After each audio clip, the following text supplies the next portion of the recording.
Ce matin, j'aimerais qu'on puisse accueillir une petite nouvelle sur l'estrade.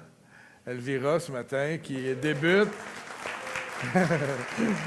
Bienvenue, ma sœur. On est bénis de t'avoir là où le Seigneur t'appelle aussi à chanter ses gloires. Amen. Merci à tout le groupe. Merci beaucoup ce matin. Amen. Je suis fébrile un peu un matin, évidemment. Vous allez me dire, on est surpris, pasteur, non? Mais je suis fébrile, mais en même temps, je suis un peu... je suis arrivé très tôt ce matin à l'église pour pouvoir justement prendre le sanctuaire comme un lieu de prière. Et dans mon cœur ce matin, le message qui va être apporté, je prie qu'il soit... une parole qui va vous faire réaliser des choses, vous faire grandir. Ce n'est pas des choses inconnues de personne, je pense. Ah oui, avant d'aller plus loin, je vais attendre un petit peu. Il va attendre un petit peu. OK, on va continuer. Mais je prie vraiment que ce message-là, il soit perçu comme une parole d'édification pour chacun d'entre nous. Vous savez, l'objectif d'un pasteur n'est pas d'accabler son Église, jamais.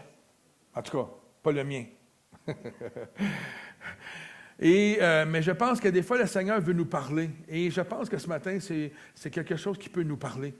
Et ça va être fait avec beaucoup d'amour, beaucoup de tendresse. Je pense pas que, là, je vous donne ça comme si c'était un coup de marteau, je vais vous donner, là. Ça ne sera pas un coup de marteau, là. C'est pas ça du tout. Mais je veux qu'on prenne ce message-là au sérieux. On est dans une saison où on fait en ce moment une formation prophétique.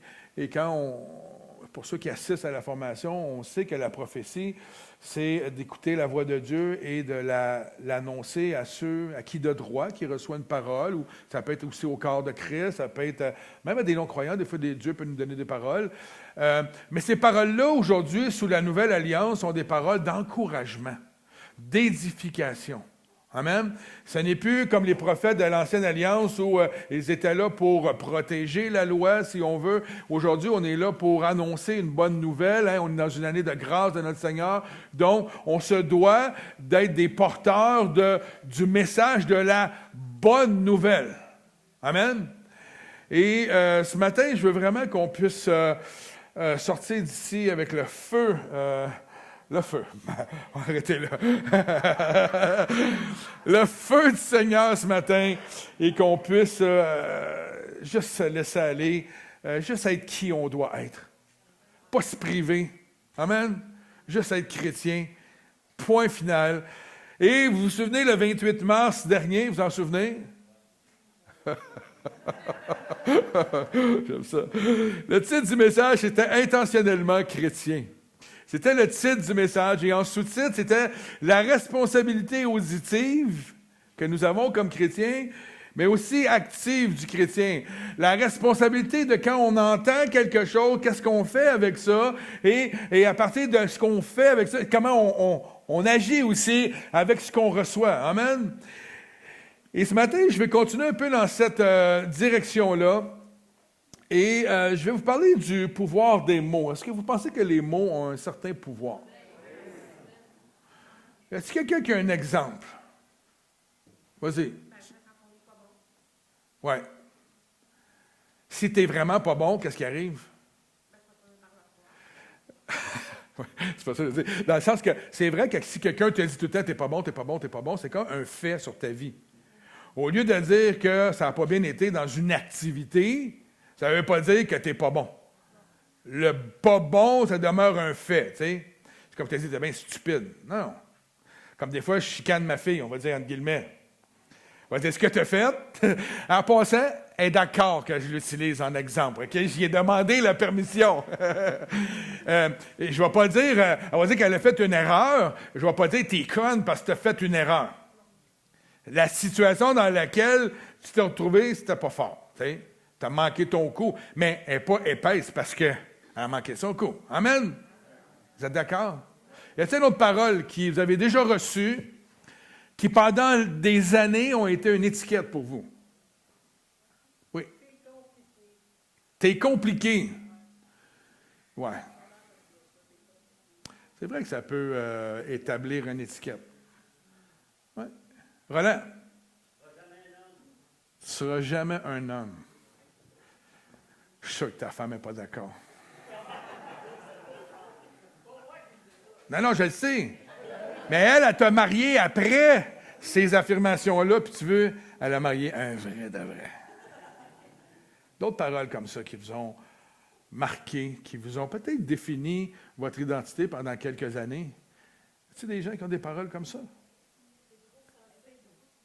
T'es trop sensible. Ouais. Oui, c'est vrai. Non, mais qu'est-ce que ça produit dans ta vie?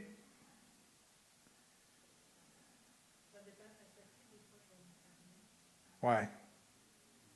Tu te fermes sur toi. Tu n'oses pas manifester, j'imagine, tes émotions pour ne pas te faire dire que tu es trop sensible. Ouais. Ouais, je comprends. Effectivement, ça peut être négatif. Oui, Benoît?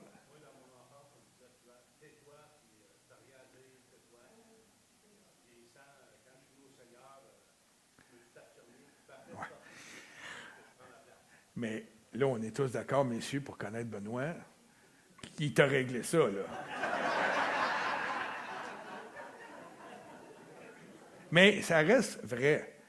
Si on se fait dire de toujours se taire, exemple, les hommes d'une certaine génération, hein, mesdames, on disait tout le temps, mais les hommes pleurent pas, ils transmettent pas leurs émotions. Le pendule, il est sur l'autre bord, messieurs, aujourd'hui. Mesdames, c'est-à-dire, les gars pleurent tout le temps. Toi, ta Camille m'appelle à tous les semaines, je ne sais plus quoi faire avec Simon. Il pleure tout le temps. Mais les mots ont une influence pour de vrai sur la vie des gens. Amen. Le pouvoir des mots est l'une des forces les plus subtiles et pourtant les plus colossales de l'expérience humaine. Ils ne sont pas de simples vibrations sonores ou des traits à l'encre. Ils sont les architectes de notre réalité, frères et sœurs. Chez le chrétien, de négliger les mots à l'entrée ou à la sortie, je dirais que c'est un peu un manque de sagesse. Parce que la parole nous inonde de comment faire pour gérer les mots qui sortent, mais aussi gérer les mots qui entrent. Je dirais que c'est un manque aussi peut-être de renouvellement de l'intelligence. Parce que notre ancienne nature a probablement cette tendance-là de laisser les mots faire ce qu'ils veulent alors que le Seigneur, c'est pas ce qu'il nous demande. Et je dirais aussi que ça peut être aussi vu comme un manque d'amour pour son prochain, qu'il soit chrétien ou pas, là. Parce que quand tes paroles sortent puis ils créent une atmosphère, soit tu blesses quelqu'un ou simplement créer une atmosphère désagréable, c'est un petit peu un manque d'amour et de considération pour son prochain, right?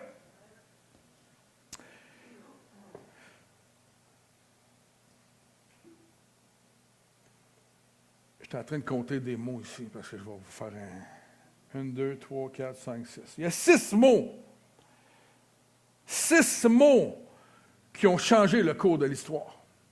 Littéralement changé le cours de l'histoire. Et je pense que je ne les ai pas notés dans Marlène, dans le PowerPoint. Je pense que je n'ai pas mis les petits carrés comme je vous fais pour ces 2 mots-là. Mais c'est dans Genèse 2, au verset 16, c'est ceci. Regardez bien. L'Éternel Dieu donna cet ordre à l'homme. Tu pourras manger de tous les arbres du jardin. Amen. Pas les feuilles, mais tous les fruits. Mais tu ne mangeras pas de l'arbre de la connaissance du bien et du mal, car le jour où tu en mangeras, on le voit à l'écran, mourras. Right? Le serpent, lui, va dire à Ève, au chapitre 3, mais quant au fruit de l'arbre qui est au milieu du jardin, Dieu a dit, vous n'en mangerez point, et vous n'y toucherez point, de peur que vous mouriez. Alors le serpent dit à la femme, vous ne mourrez pas.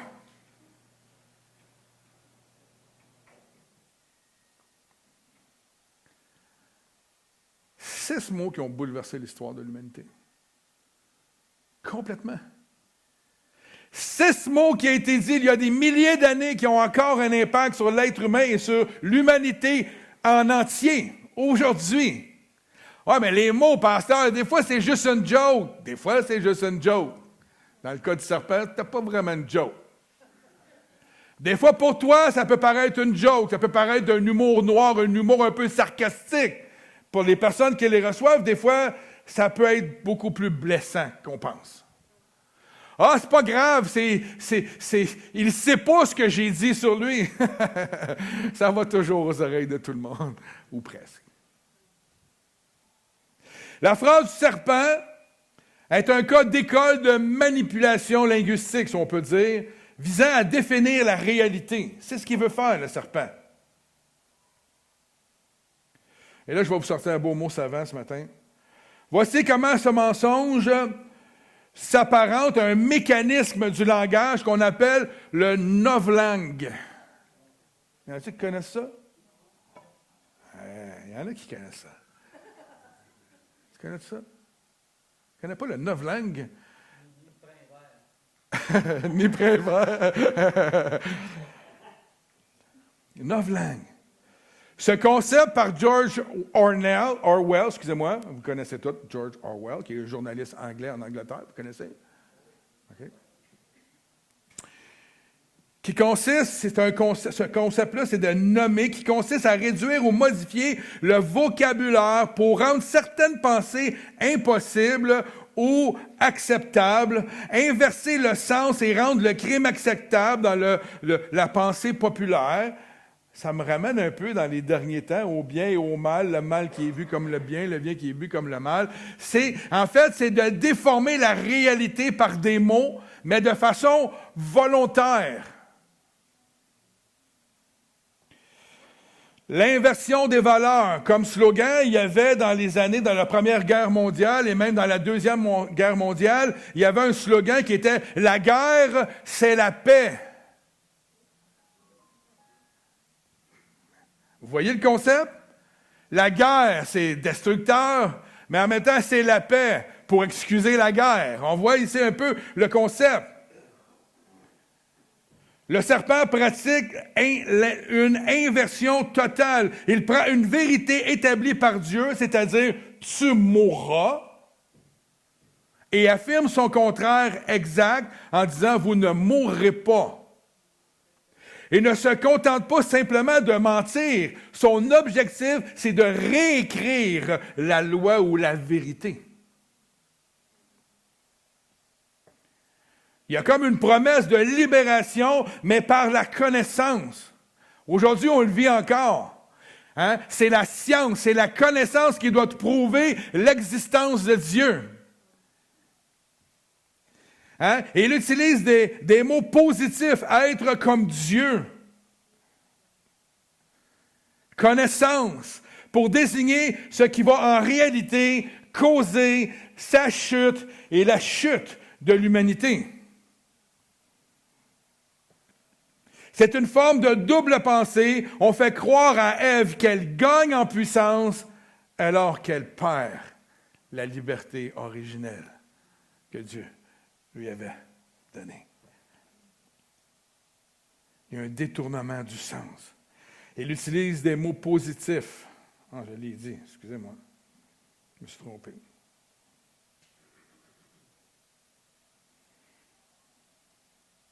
Il y a une promesse de libération par la connaissance. Le serpent présente l'acte de désobéissance non pas comme un crime, mais comme une émancipation intellectuelle. C'est ça qu'on vit aujourd'hui. En novlangue, c'est une nouvelle langue, on restreint le vocabulaire pour limiter la pensée. Et si le serpent prétend l'élargir, vos yeux vont s'ouvrir. Vous allez devenir comme Dieu. Vous allez connaître le bien et le mal. Vous savez quoi? Savez-vous pourquoi que dans le jardin, ils n'avaient pas besoin d'avoir cette notion-là du bien et du mal? Parce qu'ils ont été créés pour vivre éternellement. Le bien et le mal n'ont pas d'accès dans la vie éternelle. Amen. En résumé, la phrase du serpent est une forme de langage que l'on appelle la propagande ou la propalangue manipulateur. Elle ne vise pas à informer, mais à modifier la perception de la victime pour qu'elle accepte une contre-vérité comme étant une libération suprême. Au verset 5 du même chapitre, ça dit, mais Dieu sait que le jour où vous... non, pas Dieu, mais Dieu sait que le jour où vous en mangerez, vos yeux s'ouvriront et que vous serez comme des dieux connaissant le bien et le mal. Vous serez comme qui? Des dieux. Un des plus grands mensonges encore présents. Et plus que jamais aujourd'hui, au Salon d'ésotérisme, c'était intéressant d'entendre, de voir des titres de pancartes ou de voir les gens avec eux autres leur disant qu'on est comme Dieu. C'est intéressant de voir les discussions. Puis là, tu leur dis, mais non, mais Dieu, Jésus. Ouais, mais Jésus, c'est l'être suprême, la lumière ultime. Mais nous aussi, on est comme des petites lumières en dessus de Dieu. On n'est pas le Dieu créateur, mais on est des petits dieux. Et la pensée dans le milieu dans le Nouvel Âge, c'est une idée qui vient qui est née beaucoup de là.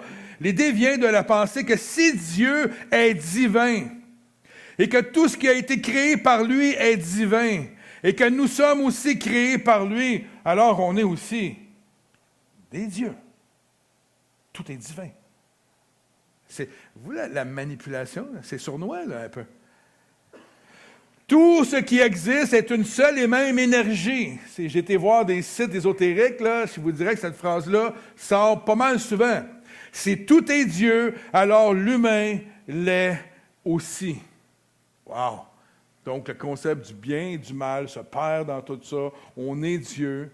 Concept qui n'avait pas besoin, étant donné qu'ils étaient des êtres éternels, le diable l'a rendu comme étant nécessaire à leur vie. Alors, le titre du message aujourd'hui, c'est « Le pouvoir des mots, architecte de réalité ». Les mots ont beaucoup plus d'impact qu'on peut avoir, qu'on peut penser en tout cas, du moins. Amen, vous êtes d'accord? Roland, je parlais avec lui ce matin. J'y ai demandé, vous connaissez un peu le témoignage de notre frère Roland, qui était suicidaire pendant des années. Il a combattu cette pensée-là de la mort, cet esprit de mort-là sur sa vie. Puis un matin, je suis allé le voir, j'ai dit, tu te souviens-tu de l'élément déclencheur de ça dans ta vie, ou comment tu as pu entendre ça? Qu'est-ce qui a défini la personne que tu es devenue à cette époque-là? Puis il me disait, ma mère, qui était une femme qui s'est faite maltraiter dans sa vie, ne voulait plus vivre, et souvent à haute voix, elle ne disait pas nécessairement à lui directement, mais elle manifestait des paroles à haute voix dans la maison, même avec des tentatives de suicide, elle impliquait même les enfants dans ça. Le fait qu'ils ont entendu cela a défini une partie de qui ils étaient. Cet esprit de mort était déjà dans la maison, pas parce qu'elle l'a accusé, son fils, de quoi que ce soit, mais parce qu'elle le verbalisait à haute voix, que la vie valait rien, qu'elle voulait mourir. C'est quelque chose qui est venu s'incruster en lui. Et au fil du temps, tranquillement, avec la parole du mononcle qui est allé dire « Tu ne seras pas un homme », avec d'autres paroles probablement qu'il a entendues dans sa vie, a fait en sorte de détruire qui il était, l'image qu'il avait de lui, au point de vouloir mourir. Ça reste des paroles, on dit « Ouais, mais c'est pas grave ». On prend toujours en considération que les mots n'ont pas d'effet sur les gens. Alors que c'est l'inverse. Je me souviens, pendant quelques années, pendant environ 2 ans, il y avait des individus qui étaient très, très, très méchants à mon endroit. Et à un moment donné, je ne filais pas bien. Je suis allé voir le médecin.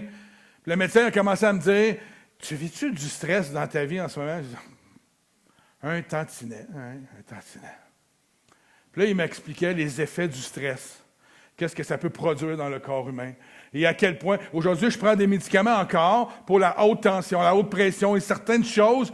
Mais lui, il me l'a dit, il dit, ça a été l'élément déclencheur, ça a été le stress qui a été engendré dans ta vie par cette pression-là qui venait.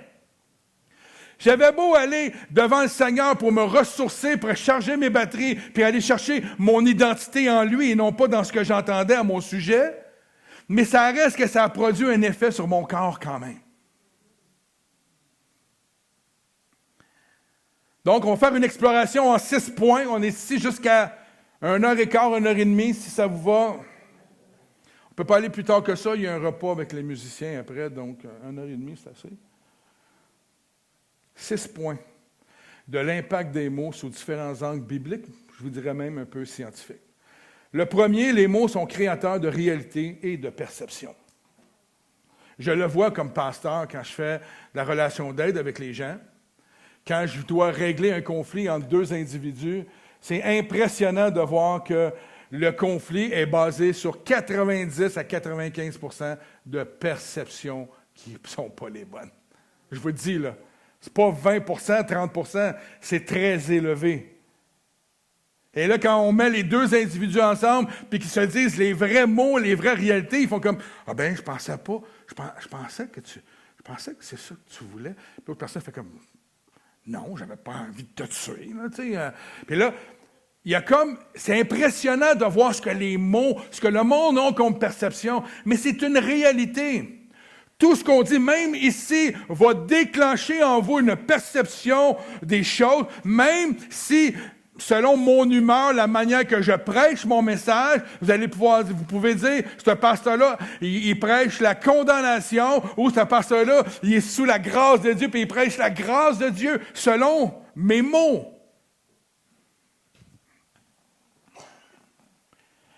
Alors, les mots que nous choisissons agissent comme des lentilles à travers lesquelles nous percevons le monde. Proverbe 18, 21 dit « La mort et la vie sont au pouvoir de la langue. » Hey, c'est quelque chose. La mort et la vie sont au pouvoir de la langue. Ce verset souligne directement que nos paroles ne sont pas neutres. Et je vais faire une parenthèse ici. À tous les niveaux, la langue. Pas qu'au niveau du murmure. Tu sais, souvent dans nos églises, on a entendu au fil des ans des messages par rapport au murmure, par rapport à la critique. Je ne parle pas juste de ça. Ça fait partie de la langue, là, right? Mais c'est à tous les niveaux. Quand on critique nos gouvernements, quand on lance des paroles de mort sur des gens autour de nous, c'est des sentences par les mots. Donc, les paroles ne sont pas neutres. Elles construisent la vie ou elles détruisent la mort. Elles détruisent nos réalités. Le fruit n'est pas seulement qu'il peut bénir et détruire dans le présent, dans l'immédiat, mais selon la racine du mot, fruit qui est péri, P-E-R-I-Y, fait que j'imagine, péri, le fruit qui est dit ici, quiconque l'aime en mangera les fruits. Ça ne parle pas seulement d'un fruit. Hein, le fruit va également se propulser jusque dans les générations à venir. C'est ça que le mot veut dire.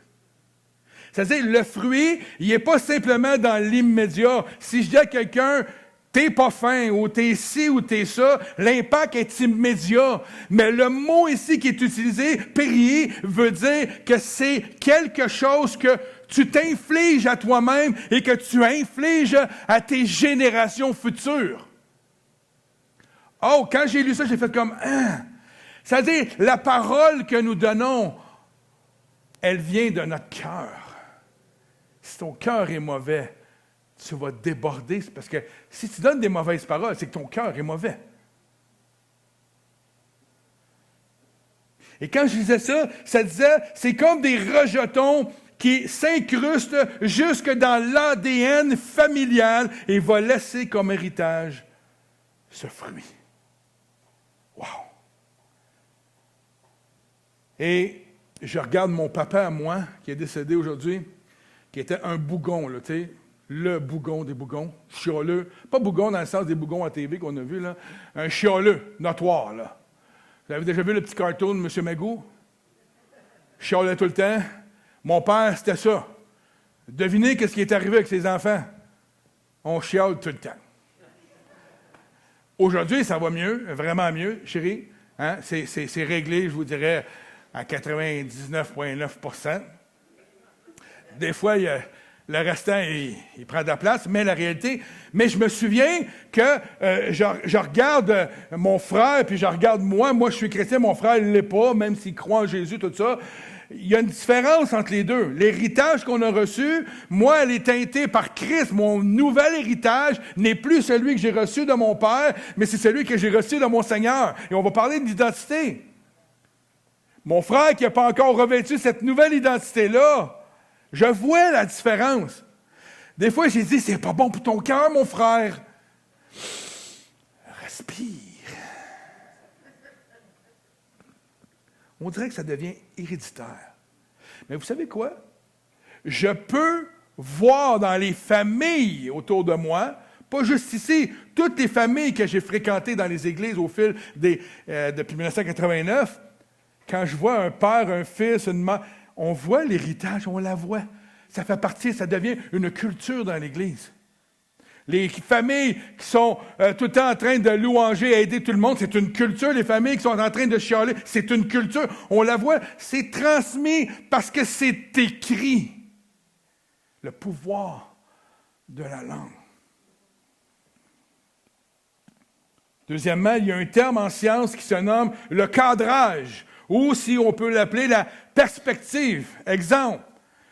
Nommer un événement qui soit un échec ou une leçon change radicalement la réponse émotionnelle et neurologique qui s'ensuit chez la personne.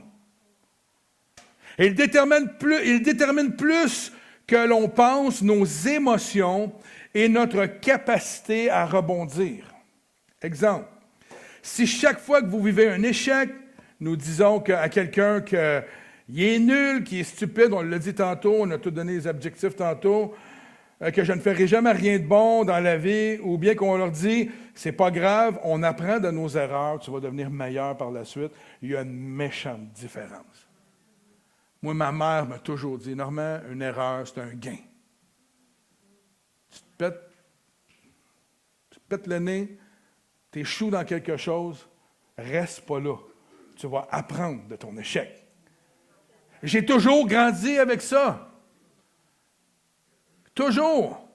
Est-ce que je vais faire des échecs encore dans ma vie? Absolument. Mais l'échec m'aide à comprendre mon présent et m'enligne vers mon futur. Des fois, je la répète 2 fois. Après 3 fois, le Seigneur fait « Hey, yo, il faut t'apprendre à un moment donné. Hein? » Romains 8, 28 dit ceci, nous savons du reste que toute chose concourt au bien de ceux qui aiment Dieu, de ceux qui sont appelés selon son dessein. Une phrase, un texte souvent utilisé, certaines personnes disent, ben ok, c'est bien beau là, mais il reste que c'est absolument vrai. Ce verset offre un cadrage ou une perspective divine. Il permet de reformuler un échec, c'est-à-dire un événement négatif, en une leçon ou une opportunité. Concourir au bien, changeant la peur en espoir. Si un de vos enfants a de la misère avec une matière scolaire, je vous le dis tout de suite, si vous lui dites « t'es pas bon, t'es pourri, tu seras jamais bon », ça se peut qu'il ne devienne jamais bon. Mais si tu lui dis « c'est pas grave, il y a un autre bulletin ». Entre les deux, on est là, on va t'aider, on va te donner toutes les... La perspective de l'espoir, enlever la peur pour lui permettre de croire en ses capacités. Amen. J'aime beaucoup le texte dans Joël qui dit que le faible dise « Je suis fort ». C'est merveilleux. Le Seigneur le sait très bien qu'on a une faiblesse humaine, qu'on est accablé par la chair, il le sait. Et c'est pour cette raison-là qu'il nous exhorte à utiliser la parole de Dieu pour vivre selon ses standards, le renouvellement de notre intelligence pour vivre selon ses standards, pas selon les miens. Je vais échouer. L'identité joue un rôle, troisièmement. Les étiquettes versus la vérité que nous attribuons ou que les autres nous imposent finissent par sculpter notre personne. Vous l'avez entendu tantôt. Excusez. Excuse-moi, Pierre, Simon.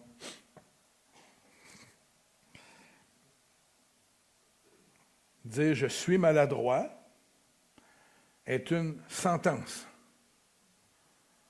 Dire « j'ai fait une maladresse » est un incident. Des fois, je suis avec des gens, tu sais, des fois, il y a l'espèce de « je suis pas bon ». Moi, on dit que je suis pas bon. Ou peu importe le qualificatif qu'ils utilisent, des fois. Moi, ça vient me chercher. Je leur dis souvent, des fois, je ne me gêne pas. Moi, je suis un gars gêné dans la vie, vous savez. Je ne me gêne pas, puis je leur dis, hey, come on, t'as fait une erreur. Il y a quelqu'un une fois qui m'avait écrit, je voulais avoir un rendez-vous avec la personne, tout, et je lui ai écrit tout ça, et puis il me dit, OK, je vais être, je ne suis pas disponible. Moi, non, il fallait que j'y réponde quelle date j'étais disponible. Fait que moi, puis le texto, là, c'est pas ma force. OK? Puis surtout Messenger, c'est vraiment pas ma force. Fait que là, j'ai écrit dans le texto, OK, je suis disponible demain de telle heure à telle heure, puis je pèse dessus mon téléphone pour envoyer.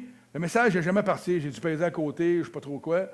La personne n'a pas reçu, puis quand j'ai vu ça, j'ai vu quand il ne me répond pas, je vais voir, puis là, je m'aperçois que je ne l'ai pas envoyé. Fait que j'ai envoyé, excuse-moi, j'avais oublié de t'envoyer ma réponse, tout ça. Puis là, il me dit, écoute, pourquoi tu veux me rencontrer? Tu sais, moi, j'ai pas de temps à perdre. Moi, j'ai des objectifs à atteindre, il faut que ça soit précis. Puis là, il part, il dit, ton erreur m'a coûté le fait que je ne pourrais peut-être pas te voir.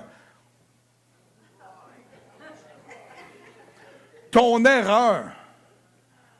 C'était pas une erreur, c'était une maladresse. J'ai répondu. C'était pas une erreur, c'était une maladresse. Sois béni. Je n'ai pas cédulé de rencontre. La Bible, elle, encourage à remplacer les étiquettes négatives par quoi? Par juste des belles paroles? Non, par notre identité en Christ. C'est ça l'importance. C'est de savoir qui on est. Quand on sait qui on est, on disait un matin à la blague avec Roland, on disait, puis il y avait quelqu'un d'autre avec moi, quelqu'un des fois, tu sais, quand vous partagez votre foi avec quelqu'un, puis là, ils vont dire, « Ouais, mais toi, tu avais besoin d'une béquille. » Hein, vous l'avez entendu probablement dans vos vies? Moi, je lui dis, « Hey, yes sir, tu avais besoin d'une béquille. Moi, j'ai la meilleure béquille, j'ai la totale, là, c'est la marche, c'est tout. Il est complet. » J'ai une béquille qui me donne des conseils de vie. J'ai une béquille qui m'aime. J'ai une béquille qui me pardonne, qui renouvelle ses bontés à tous les jours. J'ai une béquille en Jésus-Christ. Je ne me laisserai pas définir par quelqu'un quand moi, je connais mon identité. Et c'est pour ça que c'est important, comme enfant de Dieu, de comprendre qui nous sommes en lui. C'est pas de l'arrogance que de savoir c'est quoi notre identité. En même temps, sortons pas dehors avec nos pancartes. Nous sommes les meilleurs. Mais non, calmons-nous. Faut pas avoir l'arrogance non plus de connaître la vérité alors qu'elle nous a été révélée, parce que nous, on était comme eux avant, sans vérité. On a eu besoin de la révélation du Saint-Esprit. Au verset 5 du deuxième chapitre, chapitre 5 de 2 Corinthiens 17 dit, « Si quelqu'un est en Christ Jésus, il est une nouvelle créature.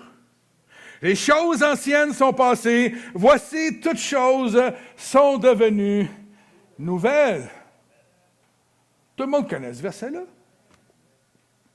Est-ce que tout le monde l'applique? Cela montre que nous ne sommes pas définis par nos erreurs du passé, je suis maladroit, ou par l'étiquette du monde, mais par une nouvelle identité donnée, transformant la sentence qui a été donnée dans le jardin d'Éden en un incident passager. Amen.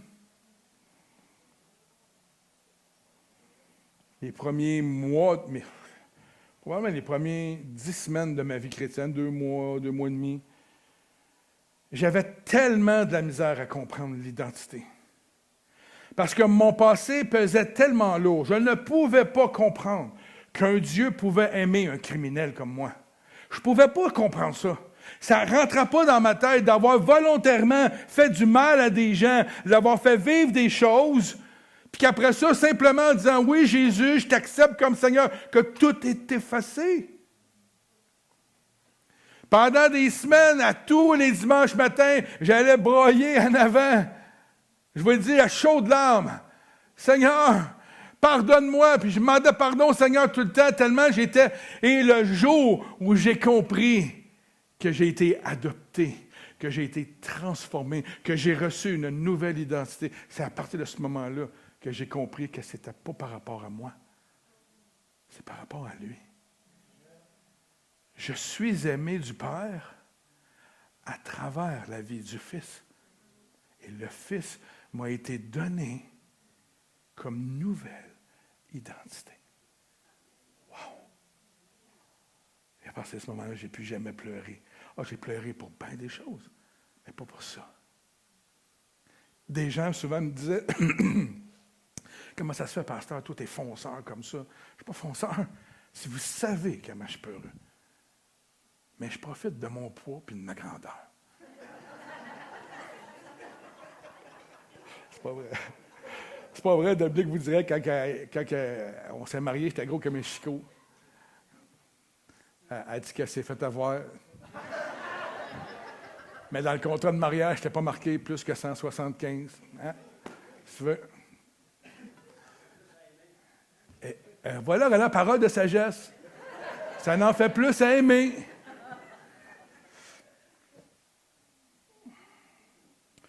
Quatrième impact, les mots et la santé.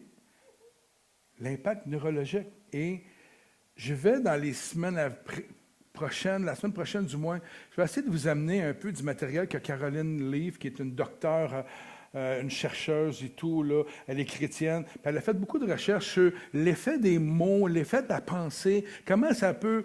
et c'est vraiment intéressant de voir, il y a même des vidéos où on voit, ils ont mis quelqu'un dans une pièce, ils l'ont branché, puis ils ont donné des mauvaises pensées, des mauvaises paroles versus des bonnes paroles, et tu vois le cerveau réagir vraiment, le cerveau qui reçoit les paroles mauvaises, c'est comme un nuage, et c'est pas clair, puis l'autre, c'est clair, puis là, les neurones, tout ça, ça fleurit. C'est impressionnant. Ça a vraiment un impact pour de vrai. On sait que les mots déclenchent des réactions physiques réelles. Dans la chimie du cerveau, des mots encouragent, stimulent la production de dopamine. Hein? Et tu dois connaître ça, toi, mon ami, la dopamine, l'oxytocine, l'oxytocine. Tout le monde connaît ça. Mais les mots encourageants, ça stimule ces choses-là dans notre corps qui fait qu'on se sent bien. La dopamine, quand vous faites un exercice, vous vous sentez bien. Quand vous mangez une pizza, il n'y a pas de dopamine, elle est endormie dans la graisse de pizza. Il n'y a pas de dopamine. Mais quand tu fais ton exercice, mais par contre, tu peux manger de la pizza et faire de l'exercice et vivre la dopamine. Tout est dans tout. À l'inverse, des mots violents ou stressants activent... Je vous donne des mots scientifiques que je ne connais pas, là, mais j'en connais un sur deux. Active l'amygdale, je le dis, libérant du cortisol. Et le cortisol, vous savez ce que c'est? C'est l'hormone du stress dans le corps humain. L'hormone, en ce moment, qui est le plus dévastateur dans le milieu de la santé.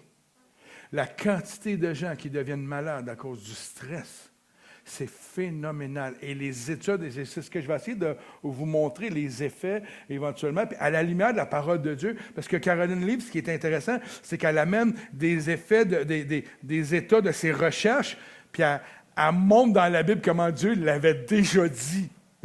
C'est impressionnant.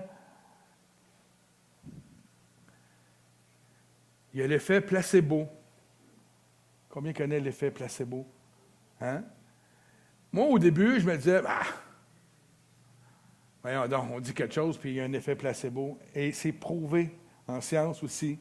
L'effet placebo. La suggestion verbale d'un médecin qui peut littéralement influencer la guérison d'un patient ou, au contraire, aggraver son ressenti de la douleur.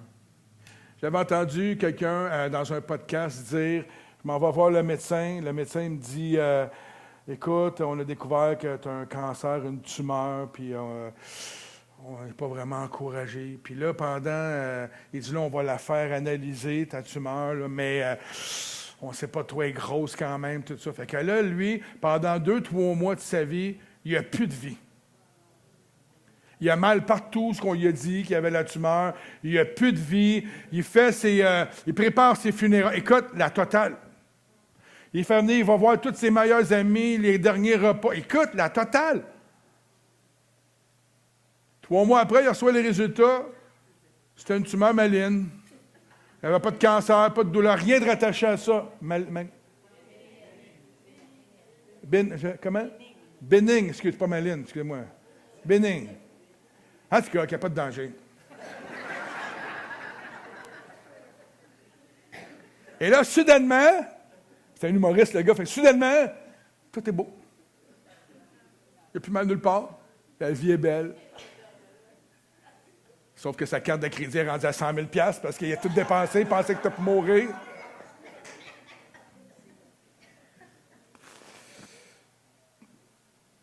J'ai vu des gens malades, pour de vrai, qui avaient des douleurs, puis quand ils ont su que c'était causé par un cancer ou que ça, on dirait que du jour au lendemain, les choses se sont aggravées.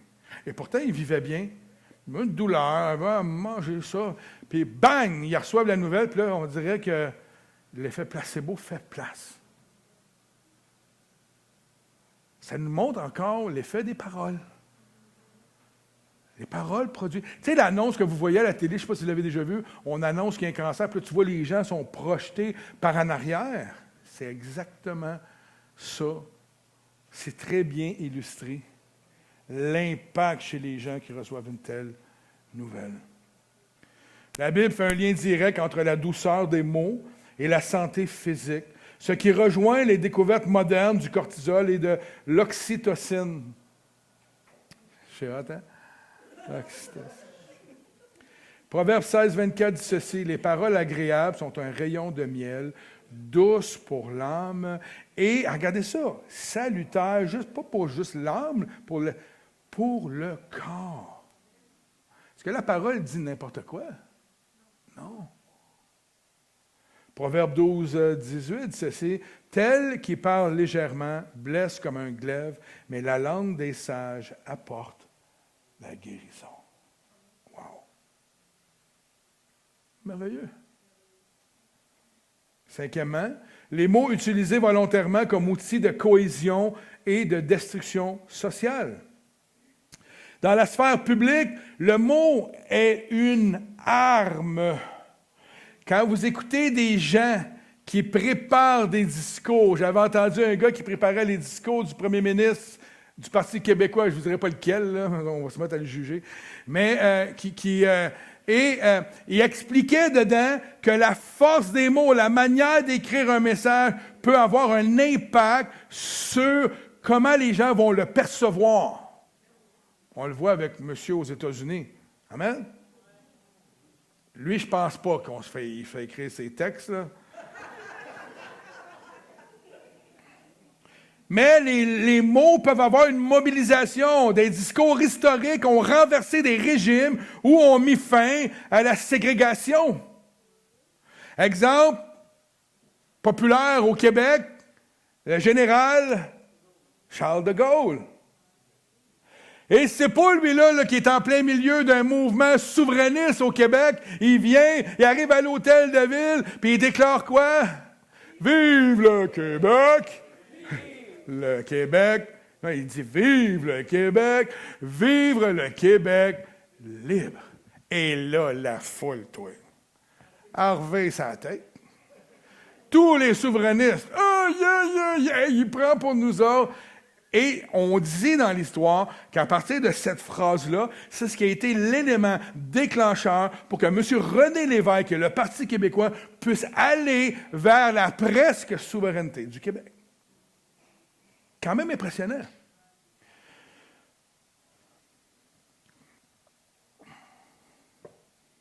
La propagande aussi, les mots. La déshumanisation de l'autre commence toujours par le langage. Avant les actes violents, de violence et physique, il y a toujours une préparation par les mots qui vise à exclure ou à rabaisser, ou je dirais même à isoler le peuple ou les individus. Vous avez un exemple parfait en ce moment entre les États-Unis et l'Iran. Des mois et des années de propagande en avant. Je ne peux pas dire qui a raison, qui a tort. Je ne m'embarque pas dans cette raison-là. Mais on le voit tout le temps dans la menace, tout le temps les mots pour amener son adversaire à être dans une situation, puis après ça, attaquer.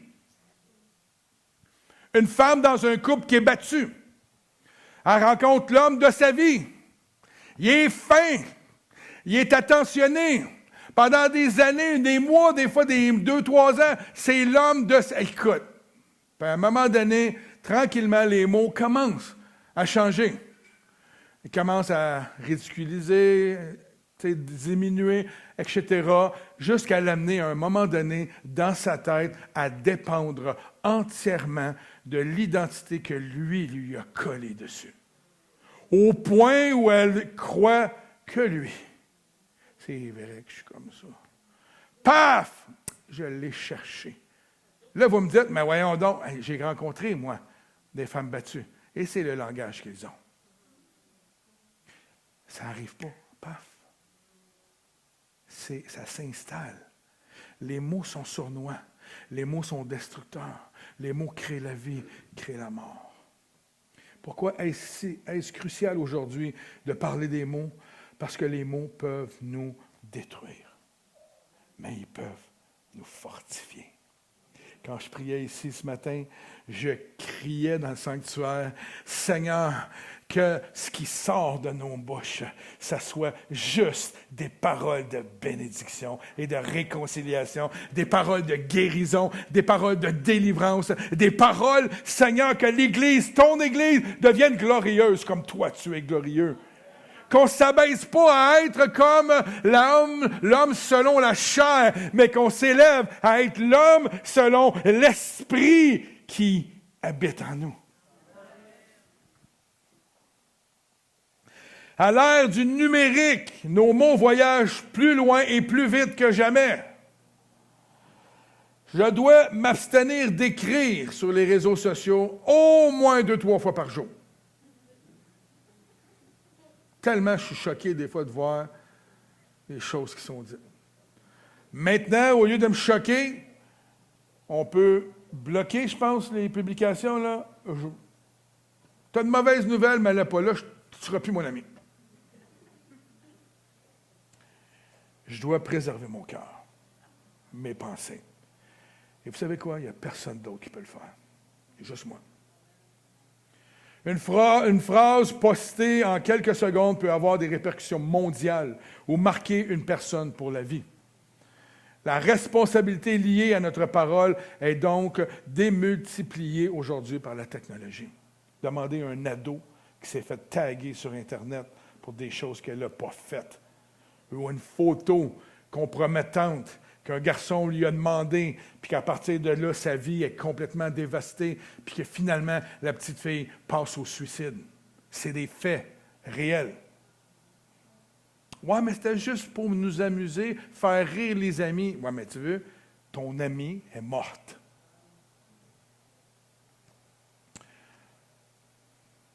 Voici une liste de mots, mais je vais prendre juste quelques mots pour vous montrer un peu comment un seul mot peut basculer d'une intention neutre à une force destructive à l'échelle mondiale. Par exemple, le terme collatéral, dans l'expression dommages collatéraux, est particulièrement frappant.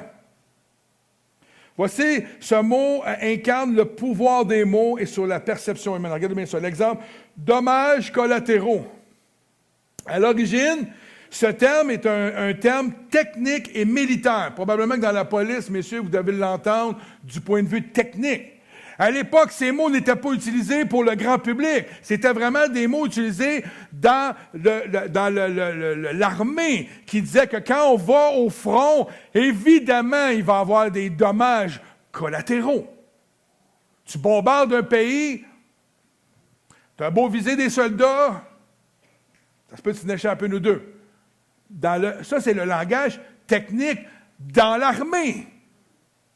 Cependant, son utilisation massive dans les médias mondiaux, notamment lors de la guerre du Golfe en 1991 et lors de tous les conflits qui ont suivi jusqu'à aujourd'hui, en fait un cas d'école de déshumanisation. Il faudrait que tu sois à côté de moi, chérie. Tu dis le mot dur, déshumanisation par le langage. Pourquoi cet exemple est si puissant? Parce que ça crée un genre d'anesthésie émotionnelle. En remplaçant les mots, par mort civile, ou mort de femme ou d'enfant, ou famille complètement tuée et détruite, par le thème dommages collatéraux, on transforme une tragédie humaine en une erreur statistique ou technique. Le mot agit comme un bouclier verbal qui empêche l'empathie chez les gens. Pensez à des situations qu'on peut faire même à l'intérieur ici. On peut le faire aussi. Ça donne une validation du tragique. Le mot collatéral suggère que ces mots étaient secondaires, presque inévitables, et surtout qu'elles n'étaient pas l'objectif. Oh.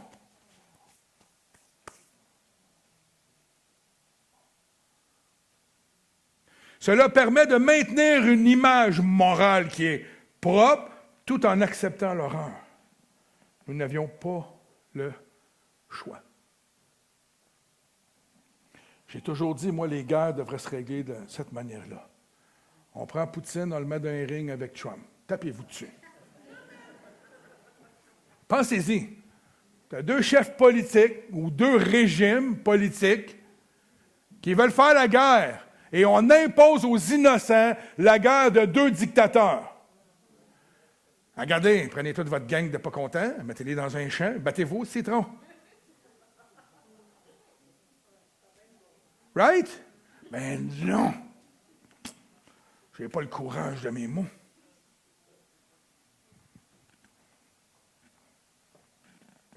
L'impact neurologique. Comme mentionné précédemment, entendre 50 civils tués active des zones du cerveau liées à la douleur et à la tristesse. Entendre dommages collatéraux a été enregistré, active plutôt les zones liées au traitement de logique et le froid, si on veut, de l'information. On écoute les médias aujourd'hui, bon, jeune homme de 18 ans a été tiré par balle. On montre même l'image, pouf! On fait comme, ah. On est rendu là. Vous écoutez un film de guerre. Ah, c'est bien fait le trucage, il pisse le sang partout. Hein. On est rendu froid à la laideur, au meurtre, au crime. Un autre sujet, simple, un autre exemple. Aujourd'hui, on utilise, au lieu d'utiliser le terme changement climatique, on utilise urgence climatique. Hein? Le changement est perçu comme un processus qui est lent, naturel. C'est ça qu'on a entendu pendant... Moi, depuis que je suis né jusqu'à 4-5 ans, ça fond pas de normes. Ça fond tranquillement. On ne panique pas. Mais l'urgence appelle à l'action immédiate et déclenche un sentiment d'alerte, d'adrénaline, d'inquiétude qui conduit des gens à devenir, un terme officiel maintenant, éco-anxieux pour les jeunes générations. Ça a développé des problèmes neurologiques rattachés à un terme seulement. Mais ce n'est pas un terme, on sait que c'est vrai. Ce que cela nous enseigne, c'est que l'utilisation de ces mots à l'échelle mondiale montre que celui qui nomme la réalité finit par contrôler autour de lui. En changeant un mot, on ne change pas les faits, mais on change la manière dont plus de 8 milliards d'individus, de personnes le ressentent et réagissent. C'est ce que le journaliste britannique Orwell appelle le noveling. Troisième exemple. Vous allez le reconnaître parce que là, c'est des exemples directement rattachés à nous. Le terme pro-choix et pro-vie. Imaginez si cela s'appellerait pro-mort et pro-vie. Mais pensez-y. L'impact serait très différent. Moi, quand je parle avec des pro-choix, parce que j'ai eu une discussion pendant le salon de... Je leur dis souvent que moi aussi, je suis un pro-choix. Parce que là, j'ai déstabilisé total. Je leur dis que je suis comme eux autres. Et que mon choix, par contre, c'est la vie. Ils font comme, OK, toi, tu te penses drôle. Tu sais, c'est comme là, ils savent que je viens des coincés. Mais là, je leur dis, c'est vous qui mettez une étiquette sur nous. Puis l'étiquette est bonne, parce que oui, je suis pro-vie. Mais regardez bien ça, je dis, vous vous faites avoir à votre propre affaire. Vous dites que je suis un pro-vie, ce qui fait que ça met un jugement sur vous, parce que l'inverse, c'est la mort. Vous dites c'est un choix, mais à chaque fois que vous croisez quelqu'un qui est pro-vie, il n'a même pas besoin de parler, puis vous vous sentez condamné. Oui, mais c'est parce que vous nous jugez. Je ne peux pas à tout. Je ne te juge pas, moi. C'est ton choix. Puis je suis vraiment d'accord avec ça. C'est son choix. Je ne suis pas d'accord avec ce qu'il fait, mais c'est son choix. Tu vas avoir des comptes à rendre un jour. C'est son choix, et son choix le condamne lui-même. Quand même intéressant. Fait que des fois, ça ne donne pas bien grand-chose de se battre avec nos pancartes. Un autre exemple, un terme qui est beaucoup utilisé pour déculpabiliser les gens, évidemment. L'aide médicale à mourir. Imaginez si on appellerait ça l'aide au suicide. Ou le suicide accompagné. Ou le suicide assisté. Ou bien le meurtre autorisé. Imaginez si on n'avait pas de létal aujourd'hui pour tuer les gens, on arriverait dans la chambre. Vous voulez mourir? 45 Magnum.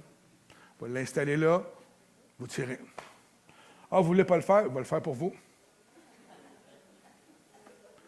Je suis convaincu que les 12 000 demandeurs tombent à 200. Comprenez ce que veut dire? Les 50 000 avortements qu'il y a au Québec par année ne tomberaient pas, ça ne resterait pas à 50 000. On est de même aujourd'hui, on offre la mort en priorité. On offre la mort, mais pourquoi qu'ils offrent la mort? Ils n'offrent pas la mort, ils offrent une pensée intellectuelle que c'est correct. Elle est malade. Elle n'est plus capable de vivre comme ça.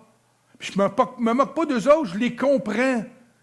Une personne qui n'est plus capable de se lever de son lit, puis qui est dépendant, puis qui ne peut plus rien faire, je le comprends qu'il peut penser comme ça. Je le comprends. Oui, mais ça coûte cher. Le livre du médecin là, qui vient de la Chine, là, monsieur... j'ai perdu son nom. C'est un médecin qui s'est battu beaucoup contre l'aide médicale à mourir, qui est chrétien. Dans le terme, c'est vraiment l'aide médicale à mourir, hein, dans les livres scientifiques. C'est pas l'aide, c'est le suicide assisté dans les documents du gouvernement. J'imagine qu'ils vont finir par le changer, même dans les documents de médecine, mais ça reste que c'est littéralement le terme. C'est la mort, c'est le suicide. Regardez comment c'est malsain. Quelqu'un qui veut se suicider, ils vont appeler la police pour qu'elle aille le chercher pour pas qu'il le fasse. Ils vont l'amener à l'hôpital. Faut pas que tu te suicides. On va mettre une ligne, là, pour aider les gens qui ont des tendances suicidaires. Mais sur l'autre bord, on t'offre de mourir. Et dans le livre, je ne me souviens pas du nom du médecin, c'est de valeur, il dit dedans, il y a plusieurs raisons. Ils n'ont plus assez de monde pour s'en occuper. Ça coûte cher à l'État. Et c'est un fait. Imaginez, j'ai un ami qui est médecin, il m'a dit, là, c'est ça qui est... Les hôpitaux sont pleins. C'est triste, là. Mais on met ça sous un beau terme pour rendre ça déculpabilisant.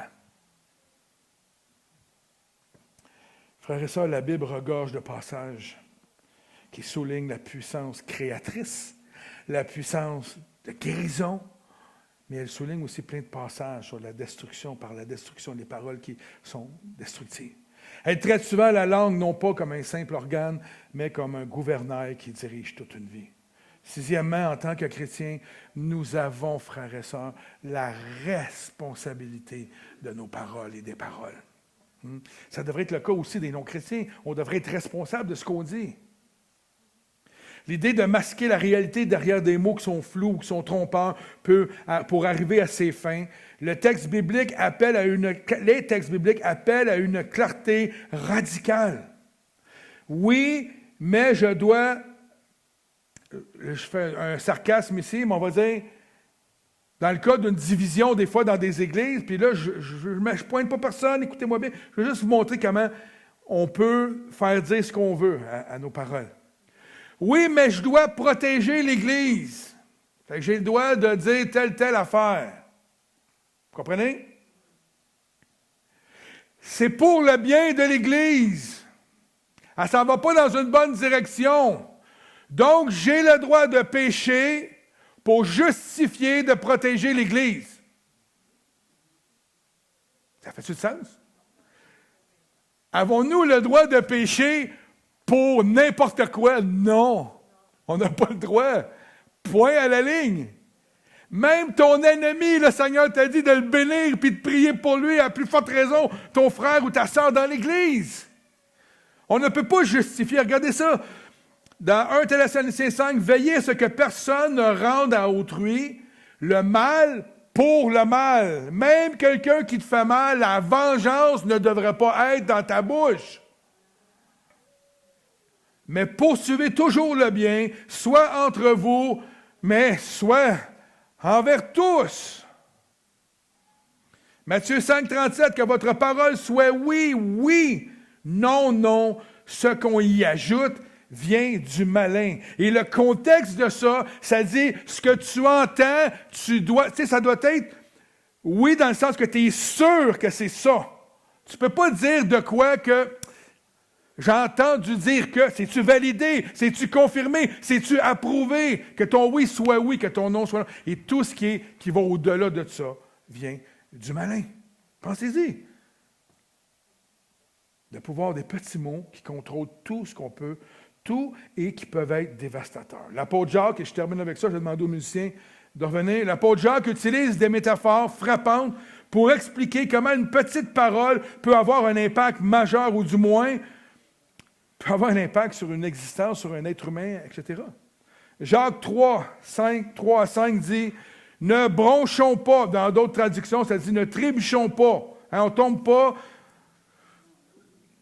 Non, trébuchons, tu sais, ou ne bronchons pas. Excusez-moi, qu'est-ce que j'ai dit? Hein? OK. Nous bronchons tous de plusieurs manières, ou nous tombons, ou nous trébuchons tous de plusieurs manières.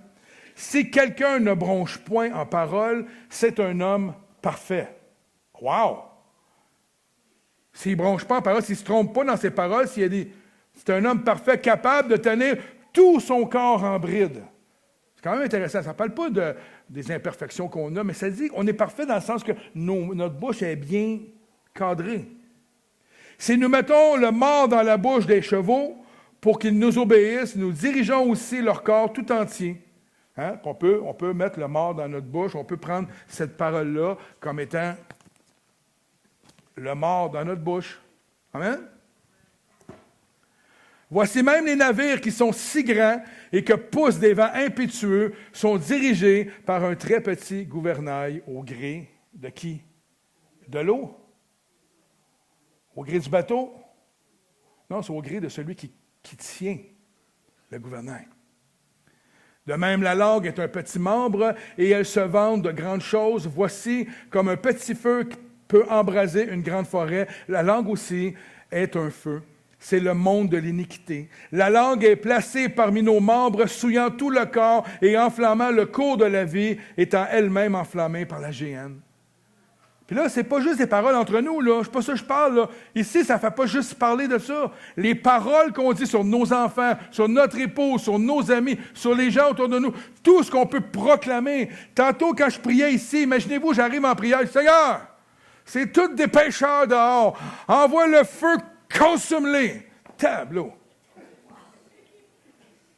On ne l'a pas, là. Pierre, il a demandé ça au Seigneur pour la cohorte de Romains qui était venu chercher. Il a même coupé l'oreille. Le Seigneur l'a guéri. Le Seigneur a guéri son ennemi. Puis il a dit à Pierre, « Hey, champion, c'est pas ça que tu es appelé à être. Tu es appelé à créer des ponts de réconciliation. Tu es appelé à aimer le pécheur, pas le péché, le pécheur. Et tu es appelé à amener la grâce et non pas le jugement. » Toutes les espèces de bêtes et d'oiseaux, de reptiles et d'animaux marins sont domptés et ont été domptés par la nature humaine. Mais la langue, aucun homme ne peut la dompter. C'est un mal qu'on ne peut réprimer. Elle est pleine de venin mortel. Quand je vous parle de notre identité, ce n'est pas celle-là. Notre identité, maintenant, elle est en Christ. Mais il reste que la chair, ce petit bout de muscle qu'on a ici, parce que c'est un muscle, hein? Puis regardez, Maxime, là, il les entraîne, ces muscles. Ils grossissent. Quand le muscle-là, il est entraîné, lui ci, il grossit. Il faut faire attention. Par elle, pensez-y, là. Par elle, nous bénissons le Seigneur, notre Père, et par elle, nous maudissons les hommes. Fait. Oh! Ma petite fille, Océane, quand elle avait quelques mois, j'étais dans l'auto, puis je chiolais. Puis elle s'est mise à chialer. Là, j'ai fait comme, ben voyons, donc je chialais parce que, tu sais, les lumières, quand ils changent vertes, des fois, il y en a que ça leur prend 8 secondes avant d'allumer. Hein? Ah, elle est verte. Puis moi, je n'ai pas de patience en auto. Puis là, ma fille, elle n'avait pas de patience. Je me disais, oh non, tu es en train de lui montrer quelque chose. C'est pas sain, c'est pas bon. Pas longtemps après, je suis en automobile, puis il y a un gars qui me coupe, mais dangereusement. Je suis sur le pont Champlain. Il me coupe vraiment dangereusement. Je suis obligé de mettre les freins, puis c'est comme le Prévert. Prévert. Comme un petit peu, tu sais, de petites glaces là, quand le printemps arrive. Le soir, moi, je me levais, je prenais le pont vers 5 heures le matin, avec 5h30. C'était comme, des fois, c'était glacé un peu. Puis là, il me coupe. Puis là, mon char fait un peu ça. Et là, je ne suis pas de bonne humeur. Vous savez qu'est-ce que le Saint-Esprit me dit? Il me dit, en passant, Normand, il a été créé à mon image. C'est mon enfant. C'est ma création. Je t'ai pardonné, toi? Pardonne. Oh my gosh. Ouais, ça a fait mal ce matin-là.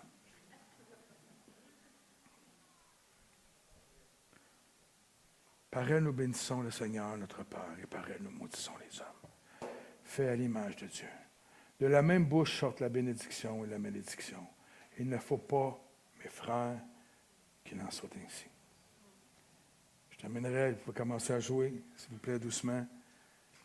Il est fascinant de voir, frères et sœurs, que des textes écrits il y a des milliers d'années peuvent décrire déjà ce que la langue peut forger, peut faire aujourd'hui.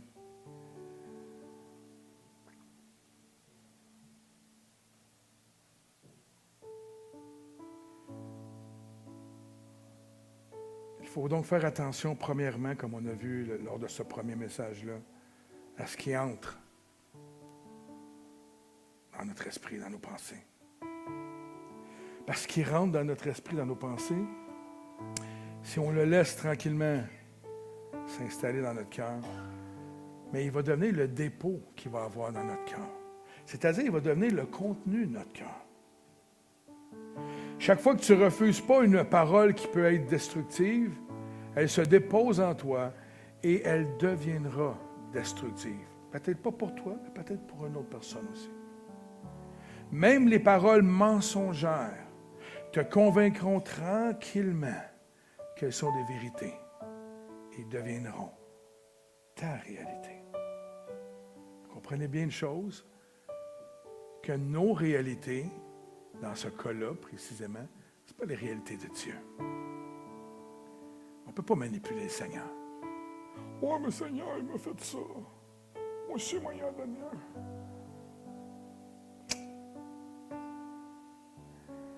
Frères et sœurs, je pense que l'Église de Christ est rendue à être dans l'authenticité, à être vrai, à se dire les vraies affaires. Et je pense, frères et sœurs, que notre mandat est trop important pour qu'on soit choqué d'entendre un message qui nous remet les deux yeux dans le trou, là. Il faut prendre nos responsabilités. On est tous des enfants de Dieu. On a tous goûté à la grâce rédemptrice de notre Seigneur. On a tous été pardonnés. Aujourd'hui, on peut tous marcher en pleine liberté. On peut tous profiter des paroles de bénédiction de notre Dieu, y croire et les vivre à tous les jours. Soyons ce que notre Seigneur est.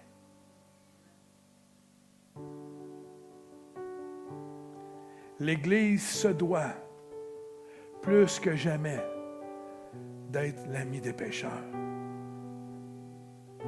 l'ami des rejetés, l'ami des imparfaits, l'ami des gens dans des centres, dans les hôpitaux, qu'on leur dit « Ah, t'as plus de valeur. Ça ne vaut pas la peine qu'on investisse 10 000 $ par mois pour prendre soin de toi. » On ne leur dit pas directement. On leur dit « Hey, vous allez mourir tranquillement.